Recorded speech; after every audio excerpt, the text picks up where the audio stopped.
Hello guys, welcome to Mission Classes Mission Motivation. तो मैं आज आपके लिए लाई हूँ 12th केमिस्ट्री का फर्स्ट चैप्टर जो कि है सॉल्यूशन। ये काफ़ी इंटरेस्टिंग चैप्टर है, तो हम लोग चलिए इसको शुरू करते हैं। तो सॉल्यूशन को समझने के लिए हमें ये जानना ज़रूरी है कि किसी सॉल्यूशन में सॉल्यूट और सॉल्वेंट कितनी क्वांटिटी में है। इसी को हम कहते हैं कंसंट्रेशन ऑफ सॉल्यूशन। आज हम कंसंट्रेशन मेज़र करने के 3 इंपॉर्टेंट तरीके सीखेंगे, मोलैरिटी, मोलैलिटी और मोल फ्रैक्शंस। सबसे पहले हम स्टार्ट करते हैं मोलैरिटी से, जिसे हम लोग कैपिटल M से डिनोट करते हैं। मोलैरिटी का मतलब है 1 लीटर सॉल्यूशन में कितने मोल सॉल्यूट घुले हैं। इसका फॉर्मूला है M is equal to N/B, जहाँ N is equal to moles of solute and B is equal to volume of solutions in litre, solution in litre. इसका एग्जांपल हम लोग लेंगे, अगर 1 मोल NaCl हमने 1 लीटर पानी में घोला है तो उसकी मोलैरिटी 1 मोल होगी। ठीक है, तो हम लोग सेकंड पढ़ेंगे मोलैलिटी। इसे हम लोग स्मॉल m से डिनोट करते हैं। मोलैलिटी थोड़ी अलग होती है, इसमें हम सॉल्वेंट का वेट लेते हैं, वॉल्यूम नहीं। डेफिनेशन है 1 किलोग्राम सॉल्वेंट में घुले सॉल्यूट के मोल्स। तो फॉर्मूला है M is equal to N/W, जहाँ N is equal to moles of solute and W is equal to mass of solvent in kg। तो इसका भी एग्जांपल है, अगर 1 मोल NaCl हम लोग 1 kg पानी में घोलते हैं तो उसकी मोलैलिटी भी 1 मोल होगी। ठीक है, तो अब हम जो हमारा थर्ड है वो पढ़ेंगे 3 मोल फ्रैक्शन। ठीक है, इसे हम लोग जाई से डिनोट करते हैं। मोल फ्रैक्शन का मतलब है किसी एक कंपोनेंट के moles divided by total moles of all components. इसका फॉर्मूला है xi I is equal to Ni upon sigma N, जहाँ Ni is equal to moles of that component and xi N is equal to total mole of all components. इसका example हम लोग देखेंगे, अगर हमने 2 मोल salt के लिए हैं और 8 मोल्स वाटर के, तो 8 मोल्स वाटर के हैं, तो सॉल्ट का मोल फ्रैक्शन होगा वो 2/2 + 8 इज इक्वल टू 0.2, और वाटर का mole fraction 8/10 is equal to 0.8 होगा। तो इसकी जो हम लोग समरी निकालते हैं, तो कंसंट्रेशन मेज़र करने के 3 तरीके हैं। मोलैरिटी, जिसको हम लीटर ऑफ सॉल्यूशन के हिसाब से लेंगे। मोलैलिटी को हम लोग kg ऑफ सॉल्वेंट के हिसाब से लेंगे। मोल फ्रैक्शन को रेशियो ऑफ मोल्स के हिसाब से हम लोग लेते हैं।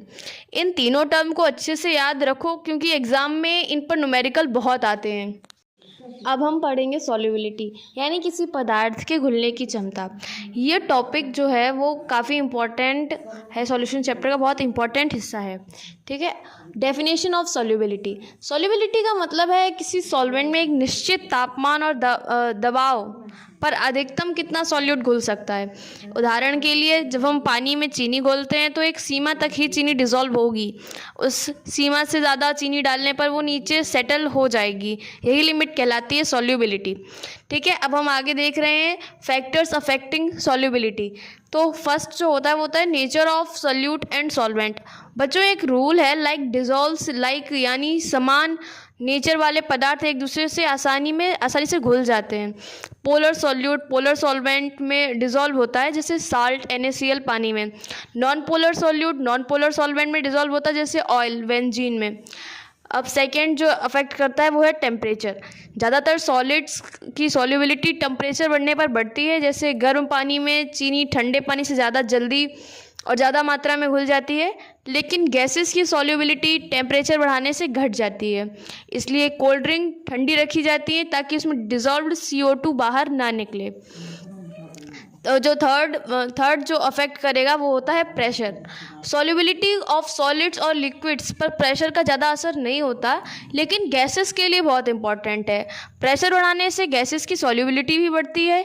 एग्जांपल हम लोग देख सकते हैं, सोडा या कोल्ड ड्रिंक्स में CO2 गैस हाई प्रेशर पर भरी जाती है। जैसे ही बॉटल खोलते हैं तो प्रेशर कम हो जाता है और CO2 बाहर निकलने लगती है। तो ये हो गया हमारा जो अफेक्ट कर रहे हैं उसको हमने पढ़ लिया। अब हम पढ़ेंगे हेनरीज लॉ।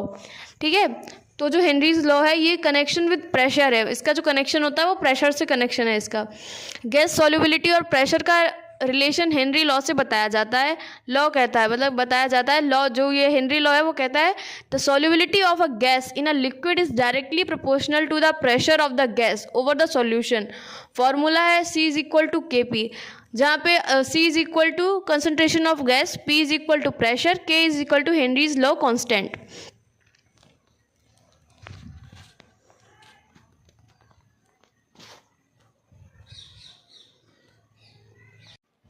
तो हम लोग सॉल्युबिलिटी को ऐसे याद रख सकते हैं, it is the maximum amount of solute that can dissolve in a solvent.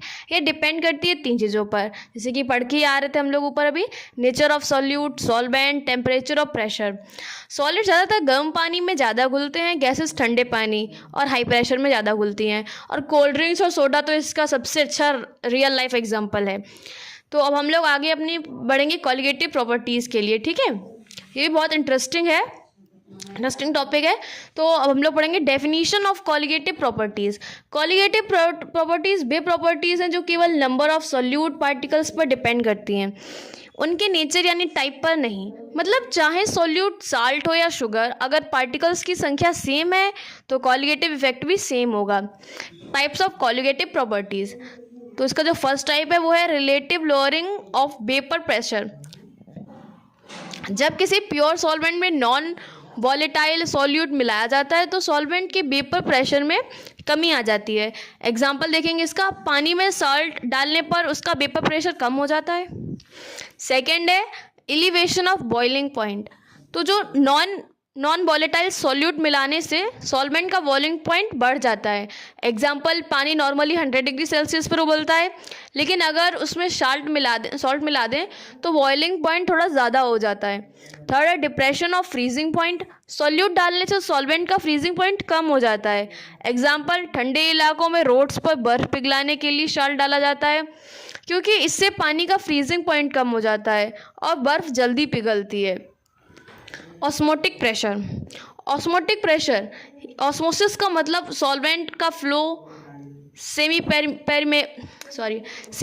Permeable membrane के पार जाना होता है। ऑफ कोर्स सेमी परमेएबल जो मेम्ब्रेन से निकलता ही है।